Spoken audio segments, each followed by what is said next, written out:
I wish I would have known this 28 years ago when I got married. There are actually 3 people in a relationship. And Brandon and I, today during our walk and talk, we're going to talk about the tips and tricks and the things that we've learned in our years together. And we want to share that with you today. Well, thank you for joining us today. I am so excited because I am going to be chatting today with my husband. Brandon and I have been married since 1997, and we've raised 2 kids together, and we've learned a lot in our time together. And so we don't expect to obviously cover all of the things that we've learned in this short walk and talk, but I thought it might be nice to share some of the things we have learned. So welcome, Brandon. Thank you for being on my walk and talk. For inviting me to share this my video debut experience here with you. Hopefully I do okay, but it's an adventure just like marriage is all in its own, to share these experiences. Well, I think one of the things that is, fascinating about how well we've done in our marriage. Now, I think we would both agree that our marriage is not perfect. And that's okay, right? It's okay that it's not perfect. But one of the things that I love is neither of us grew up in a family with good role models, right? So neither of our parents, we're children of divorce. And so we didn't really have anybody in our lives that were mirroring or showing us what a good marriage looked like. Exactly. And, because we didn't really have the role model, so to speak, we went through a lot of lessons learned in order to get to the state that we are in today.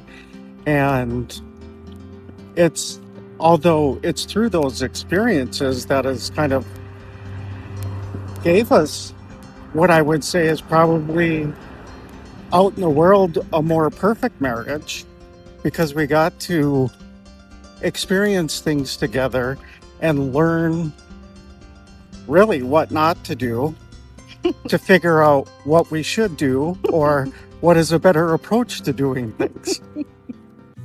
Well, I mean, that's for certain.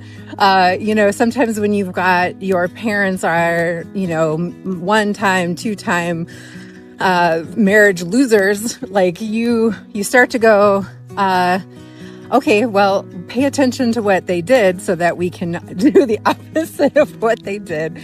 So, you're certainly right there. I was thinking about this the other day, and for the audience out there, I'll do the math for you, because if we've been married for 28 years, yeah, we've been married for 28 years. We were really young when we got married, and I think I was older than you, right? 20, yeah. You were 19. I was 19. Yeah. So here, 2 kids growing up together, and not only did we grow up together as a couple, but we also then had 2 children together as children ourselves. So, was that your plan? What was your plan, Brandon? Well, it definitely was not to have kids right out of the gate. I expected to have a pretty healthy career and doing something, in the back of my mind, at least. I was still a kid yet, so I was still trying to figure it out. And having kids at 20 years old definitely was not part of the plan. It was a wonderful experience, but yet it was also a bit of a surprise. Yeah, that's for sure. Well, okay, so in our marriage, what do you think is the one thing that if you were to offer advice to newlyweds or to people who are just about to get married, what would you suggest? The one thing that I would suggest is that, traditionally the number one thing you always hear, communicate, communicate, communicate. Yeah, that's, true to an extent. However, I think the biggest thing to remember is that you're all individuals. You're not ever going to be one person or one thing. You're two individuals. You have two different ways of thinking. You have two different experiences, and it's never going to be the same. And so we need to allow ourselves that area to be able to be individuals and not something of, oh, we're man and wife, so we have to have the same opinions, the same perspective. And the fact of the matter is, if you have all those things, that's great, but you're going to get bored pretty quick. Mm-hmm. Well, I think I teased you about, I don't know, maybe 10 years into our marriage. I was like, look, you married a fiery lady who has lots to say. So you can't really complain about the lots to say that I have. One of the things that I think, if I were to give advice, I think that part of the reason why we've had such success or longevity in our marriage is that we haven't been afraid to fight the war with each other. And we have many times had to go to battle both with each other and against each other in order to establish parameters or agreements or understanding. And through the willingness to love each other even when we disagreed, it created such a deep, resonating respect and admiration for our independence and for our independent thought. So what do you have to say about the war or the going to battle with your spouse?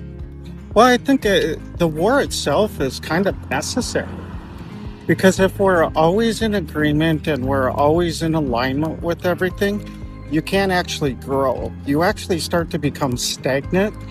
And that actually, from my opinion, is what leads to divorce. Because if you don't have that pushing the envelope or pushing that boundary with one another, you'll never grow to be greater than what you currently are. And if you're stuck in that pattern, you'll never want to experience anything.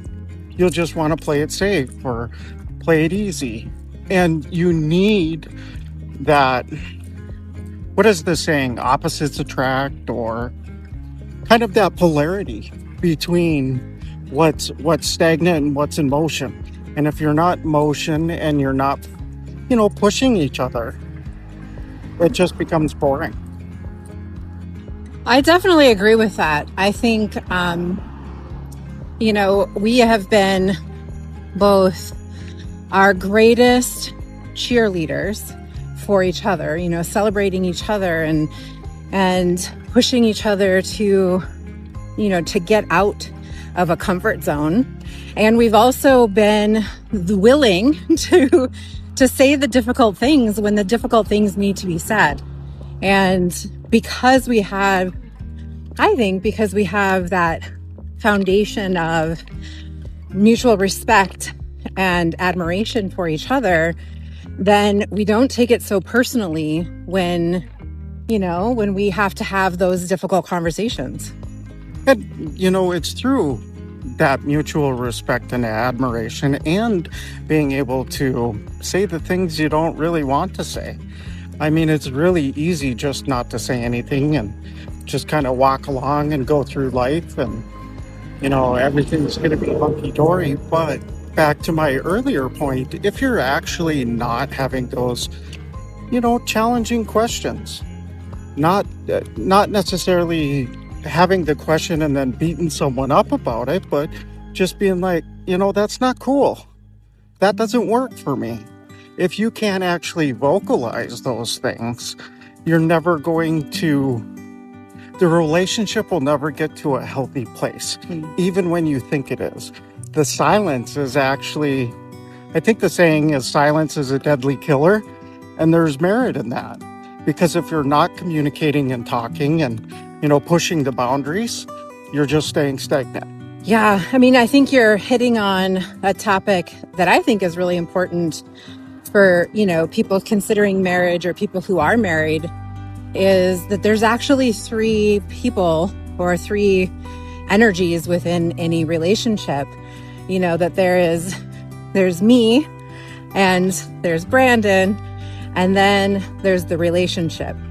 And it's the relationship actually that you're having to feed. It's the relationship that you make a commitment to. It's the relationship that almost takes on an energy of its own. And it's mutually fed by Brandon and I, by putting our energy into it, by making commitments to each other and fulfilling those, by even just, I know we're doing a video, but it's generally once or twice a week, Brandon and I are going for an evening walk together as an opportunity to just feed the relationship, be together, spend quiet time, so that third entity within our relationship gets fulfilled.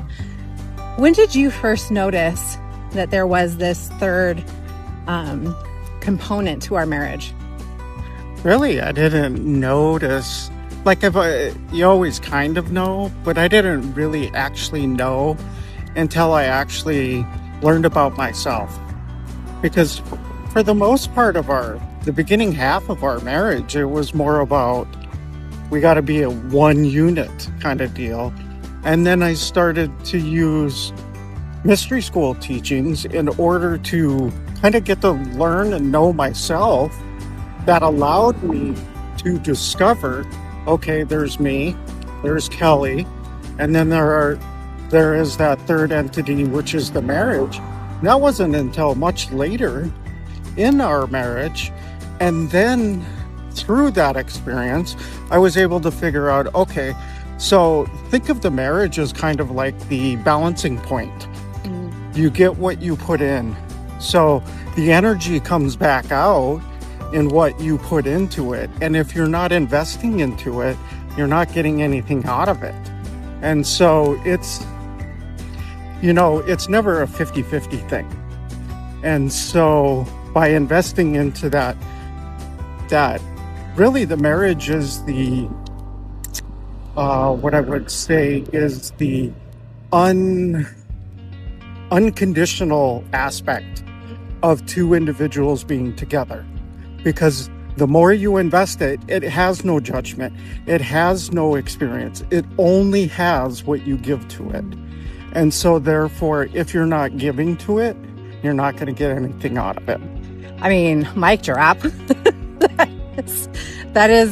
That's wisdom that is only earned through experience. And, and I think I'm so grateful for our marriage. I'm grateful that for 28 years, 29 years, you've been pushing me, and you've expected more from me than I've ever expected for myself. And, and have loved me through the ups and downs of, becoming myself. And I've said this so many times, but the hill that I will die on is the hill that says, without joining the Modern Mystery School, without stepping onto the path and really healing, I don't know that our marriage would have the same longevity that we're experiencing today.